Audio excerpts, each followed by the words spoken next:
Yeah, so smile. Yeah, we're supposed to like whisper. Wow, I was Oh yeah. short. Hi and welcome. My name is Mariam and today I'm going to review this book by Darren Shan. It's called The Thin Executioner. You can see it here. And without the paper thing cover, I don't know what to call it. It's just simple black and with golden inscription here. I think it looks awesome. And the cover actually kind of reminds me of the cover of his other books. Darren Shan's other books. That is, yeah. The book is about a young boy called Jibble Rump. He is very thin and also very, very weak looking. Unfortunately, he's the third child of the executioner of the town.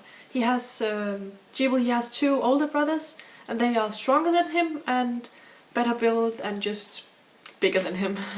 So when his father, he one day talks about a potential new executioner for when he retires, he doesn't mention Jibble at all. He only mentioned Jibble's brothers. Because of that, Jibble feels very dishonored and sad also, because he wasn't mentioned. And in the end, he decides to go on an incredible, dangerous journey, actually to this volcano here in the cover, to gain immense powers and to prove himself worth an executioner. And will he be successful or will he not? That is the big question, guys, and I'm not going to answer it in this video because I'm afraid to spoil anything and to ruin this book totally for you because it can easily be ruined.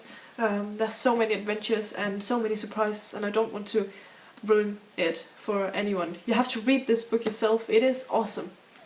Jibble Rum, he wasn't exactly a protagonist I liked very much, especially at the beginning. I actually kind of hated him. I'm very sorry, but he was just such an ill-tempered little brat, very arrogant and just downright annoying, especially in his prejudices. I mean, of course, I know he was brought up that way, just like all the other kids in his city, and that he was supposed to be that way because it was the premise for his changing during his quest or journey. But still, it took some time to warm up to the book and kind of accept it being that way, or accept him being that way at the start, if you can say it that way. And because of that, I had a hard time deciding if I would give this book 5 stars or not, because everything else in the story is just perfect. And because of that, I had a very hard time deciding if I would give this book 5 stars or not. A very hard time, because everything else in the story is just perfect. And I kept reading and reading because I was so excited to find out what was going to happen to our main character, even though he was so arrogant and annoying at the beginning. But still, the adventures he went on, they were so attention-catching and gripping, and I just couldn't stop reading once I'd got over the first few chapters. And to be completely honest, I actually stayed up until 1 AM, I think, to finish this book, even though we had a test the next day at school. Oh, by the way, the test went great. I didn't fail or anything. But it was so good. And the ending, oh my god, the ending, it was so good. And things that happened at the closing chapters, they genuinely surprised me.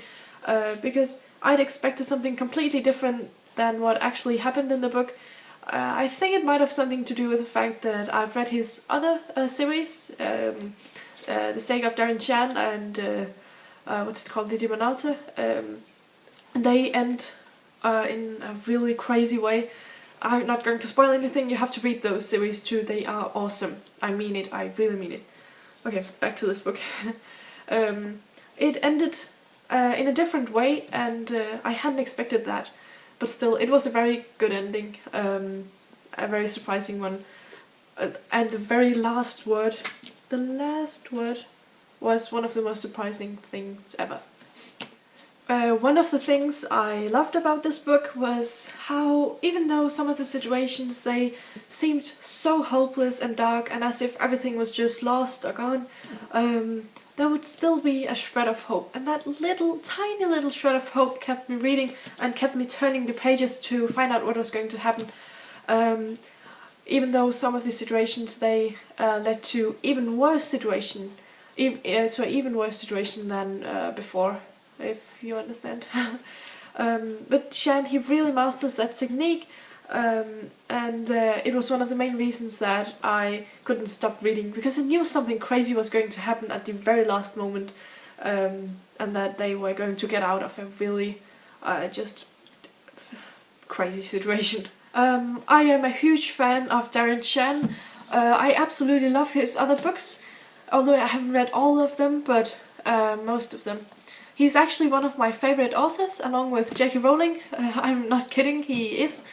So I had very high expectations for this book, but I must say that even though it's an incredible and fantastic, awesome book, it's not like his other books, Zombie and The Demonata and Saga of Darren Shan. It's a bit slower, and at some points it had less horror in it and more fantasy, but still it's definitely a good book, and I can recommend it to especially people who have read Darren Shan's other books and likes them a lot and knows how he writes. But I wouldn't recommend it for young people if they're scared easily, because there are some brutal scenes in this book. But if you have read his books, then this isn't any worse than the others. I really hope you enjoyed this video. I had fun making it, also had fun reading this book. Give it a thumbs up if you liked it, and please tell me if you have read it before, if you want to read it, and if you've read it, then if you agree with what I just said or totally disagree. Tell me in the comments and I'll reply as soon as possible, I promise. Yeah, that's it for today. I hope you enjoyed. Hope you have a great day out there.